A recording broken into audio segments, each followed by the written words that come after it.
अब प्रियंका, मैं चाह रहा हूं कि पहले आप इस मर्जर वाले मुद्दे पर अपना स्टैंड क्लियर करिए। आप मानती हैं छोटी पार्टियों को कांग्रेस में शामिल हो जाना चाहिए? देखिए, मुझे लगता है कि इस पे टिप्पणी करना उचित नहीं होगा, क्योंकि ना टीएमसी के प्रवक्ता ने कुछ बोला, ना कांग्रेस के, तो मैं कौन होती हूँ। बट मुझे बहुत ही फनी लगा कि बीजेपी यहाँ पर बैठकर बता रही है कि एंटी डिफेक्शन लॉ, जिसका पर्पस है कि कोई डिफेक्ट ना कर पाए, उसको हम कैसे मैनिपुलेट करेंगे ताकि वो लॉ डिफीट हो जाए। किसने कहा ये? मतलब they are using the law against itself. ये कितना फनी है। मैं तो नेहरू जी की बात कर रही मैडम, मैं आपके बीच में नहीं। Shazia, let her complete. आपको इसके बाद मौका दे दूंगा, इसके बाद दे दूंगा। Shazia, one by one, only one by one मौका दूंगा इसके बाद। हाँ बोलिए प्रियंका, पूरा करिए। हाँ मानक जी प्लीज। हाँ, तो ये तो हो गया डिफेक्शन पर। जहां तक कंपैरिजन की बात हो रही है, मैं आपको दो इंस्टेंसेस याद दिलाती हूँ। मेरी आपत्ति भाजपा से और मोदी जी से सबसे बड़ी ये है कि he is not a reformist, he is not a visionary.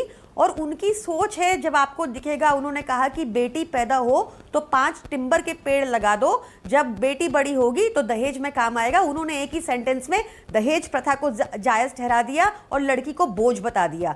अगर ये राजा राममोहन रॉय की जगह पैदा हुए थे या उस समय में पैदा हुए होते तो मोदी जी कहते कि ये परंपरा है, चलने दो, घी और तेल कम डालना, महंगाई चल रही है। तो एक तो मेरे को उस सोच से दिक्कत है।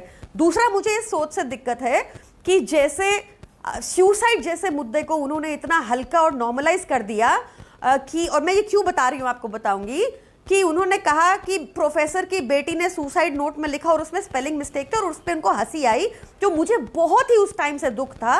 क्योंकि आज देखिए कैसे नीट की परीक्षा में भी अगर बच्चे सुसाइड कर रहे हैं, अपने माँ बाप पे और बोझ नहीं डालना चाहते, तो उस पर भी कोई शब्द नहीं निकला। तो मेरे लिए एक प्रधानमंत्री एक विजनरी होना चाहिए जो देश को आगे लेके जाए, जो देश में हो रही कुप्रथाओं को ब्रेक करे।